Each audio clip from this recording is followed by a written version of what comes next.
ಮಕ್ಕಳೇ, ಈ ಒಂದು ವಿಡಿಯೋನಲ್ಲಿ ನಿಮಗೆ ಕ್ವಶನ್ ಆ್ಯಂಡ್ ಆನ್ಸರ್ಸನ್ನು ನಾನು ರಿವೈಸ್ ಮಾಡ್ತಾ ಹೋಗ್ತೇನೆ. ಇದೇ ರೀತಿ ಪ್ರಾಕ್ಟೀಸ್ ಮಾಡ್ಕೊಳ್ಳಿ. ಯಾಕೆಂದರೆ ಸುಮಾರು ಜನ ಮಕ್ಕಳಿಗೆ ಓದೋದಕ್ಕೂ ಕೂಡ ಬರ್ತಾ ಇಲ್ಲ. ಅದಕ್ಕೋಸ್ಕರ ಈ ವಿಡಿಯೋವನ್ನು ನಾನು ಮಾಡ್ತಾ ಇದ್ದೇನೆ. ನೋಡಿ, ಫಸ್ಟ್ ಒನ್, ಪ್ರಯೋಗಾಲಯಕ್ಕೆ ಭೇಟಿ ಕೊಟ್ಟವರು ಯಾರು? ಪ್ರಯೋಗಾಲಯಕ್ಕೆ ಭೇಟಿ ಕೊಟ್ಟವರು ಪ್ರಸಿದ್ಧ ಮೂಳೆ ತಜ್ಞರು ಭೇಟಿ ಕೊಟ್ಟರು ಅಂತಾದರೂ ಬರಿಬೋದು, ಅಥವಾ ಪ್ರಸಿದ್ಧ ಮೂಳೆ ತಜ್ಞರು ಪ್ರಯೋಗಾಲಯಕ್ಕೆ ಭೇಟಿ ಕೊಟ್ಟರು, ಅಥವಾ ಪ್ರಯೋಗಾಲಯಕ್ಕೆ ಪ್ರಸಿದ್ಧ ಮೂಳೆ ತಜ್ಞರು ಭೇಟಿ ಕೊಟ್ಟರು. ಎರಡೂ ರೀತಿ ಕೂಡ ಆನ್ಸರನ್ನು ನೀವು ಬರಿಬೋದು. ಬಟ್ ಪ್ರಯೋಗಾಲಯಕ್ಕೆ ಭೇಟಿ ಕೊಟ್ಟವರು ಅಂತ ಹೇಳಿ ಯಾರು ಅನ್ನೋ ಪ್ಲೇಸಲ್ಲಿ ಮೂಳೆ ತಜ್ಞರು ಅಂತ ಬರೆದ್ರೂ ಸಾಕು. ಎಲ್ಲ ಪೂರ್ತಿ ಸೆಂಟೆನ್ಸು ಅದರಲ್ಲೇ ಇರುತ್ತೆ. ಜಸ್ಟ್ ಯಾರು ಅನ್ನೋ ಪ್ಲೇಸಲ್ಲಿ ಮೂಳೆ ತಜ್ಞರು ಅಲ್ವಾ. ಸೆಕೆಂಡ್ ಒನ್, ವಿಜ್ಞಾನಿಯನ್ನು ವೈದ್ಯರು ಯಾವ ಆಸ್ಪತ್ರೆಗೆ ಕರೆದುಕೊಂಡು ಹೋದರು?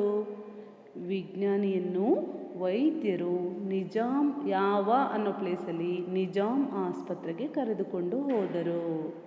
ಓಕೆ, ದೆನ್ ಥರ್ಡ್ ಒನ್, ಆಸ್ಪತ್ರೆಯಲ್ಲಿದ್ದ ರೋಗಿಗಳಿಗೆ ಏನಾಗಿತ್ತು?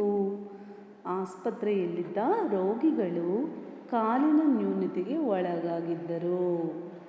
ಓಕೆ, ದೆನ್ ಅಂದರೆ ಕಾಲಿನ ಸಮಸ್ಯೆಗೆ ಒಳಗಾಗಿದ್ದರು. ದೆನ್ ನಾಲ್ಕನೇ ಕ್ವಶನ್ನು, ರೋಗಿಗಳ ಕಾಲಿಗೆ ಏನನ್ನು ಅಳವಡಿಸಲಾಗಿತ್ತು? ರೋಗಿಗಳ ಕಾಲಿಗೆ 3 ಕಿಲೋಗ್ರಾಂ ತೂಕದ ಕ್ಯಾಲಿಪರನ್ನು ಅಳವಡಿಸಲಾಗಿತ್ತು ಅಲ್ವಾ. ಎಷ್ಟು ಕಿಲೋಗ್ರಾಮ್? 3 ಕಿಲೋಗ್ರಾಮ್. ನೆನ್ಪಿಟ್ಕೊಳ್ಳಿ, 3 kg, ಕಿಲೋಗ್ರಾಮ್ ಅಂತಂದರೆ ಅಳವಡಿಸಲಾಗಿತ್ತು. ಫಿಫ್ತ್ ಒನ್, ಅಬ್ದುಲ್ ಕಲಾಂ ತಂದೆ ತಾಯಿ ಹೆಸರೇನು? ಅಬ್ದುಲ್ ಕಲಾಂ ತಂದೆ ಜೈನುಲಾಬ್ದೀನ್ ಮರಕಯಾರ್. ಇನ್ನೊಂದ್ಸಲ ಸ್ಪೆಲ್ ಮಾಡಿ, ಜೈನುಲಾಬ್ದೀನ್ ಮರಕಯಾರ್. ತಾಯಿ Ashiyamma. Okay, sixth one, Kalam ಆತ್ಮಕಥನದ ಹೆಸರೇನು? ಕಲಾಂ ಆತ್ಮಕಥನದ ಹೆಸರು ಅಗ್ನಿಯ ರೆಕ್ಕೆಗಳು. ಪುಟ್ ಇನ್ವಿಟೆಡ್ ಕಮ, ಅಗ್ನಿಯ ರೆಕ್ಕೆಗಳು. ಓಕೆ, ನೆಕ್ಸ್ಟ್ 2-3 ವಾಕ್ಯ. ವೈದ್ಯರ ಹೃದಯ ತುಂಬಿ ಬಂದಿತು ಏಕೆ ಅಂತ ಕೇಳ್ತಾ ಇದ್ದಾರೆ. ಅದಕ್ಕೆ ಕ್ಯಾಲಿಪರ್ ಅಳವಡಿಸಿದ ಹುಡುಗ ಸರಾಗವಾಗಿ, ಸರಾಗ ಅಂದರೆ ಈಸಿಯಾಗಿ ನಡೆಯುತ್ತಿದ್ದ, ಮತ್ತು ಅವನ ಕಣ್ಣಲ್ಲಿದ್ದ ಆನಂದವನ್ನು ಕಂಡು ವೈದ್ಯರ ಹೃದಯ ತುಂಬಿ ಬಂತು.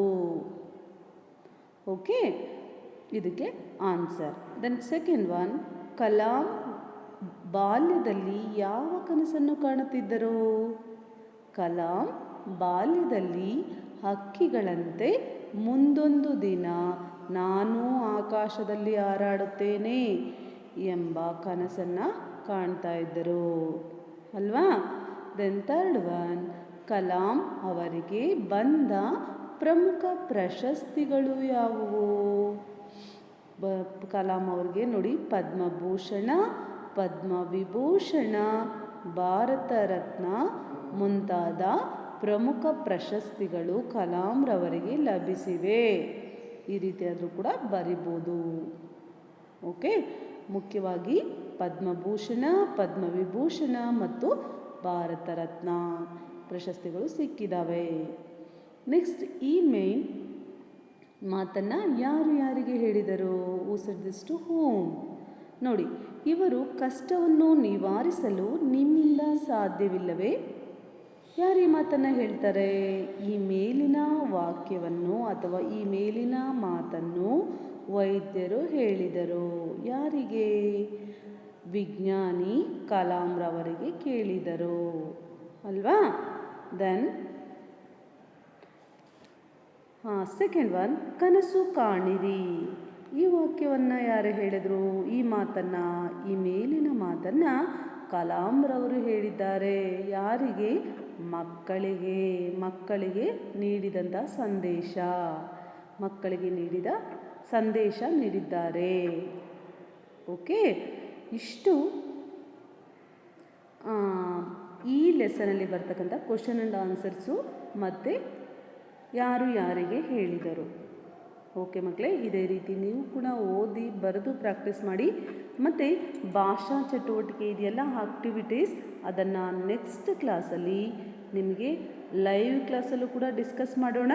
ಅದರ ಜೊತೆಗೆ ವಿಡಿಯೋವನ್ನು ಕೂಡ ನಾನು ಕಳಿಸ್ತೇನೆ. ಚೆನ್ನಾಗಿ ಪ್ರಾಕ್ಟೀಸ್ ಮಾಡ್ಕೋಬೇಕು.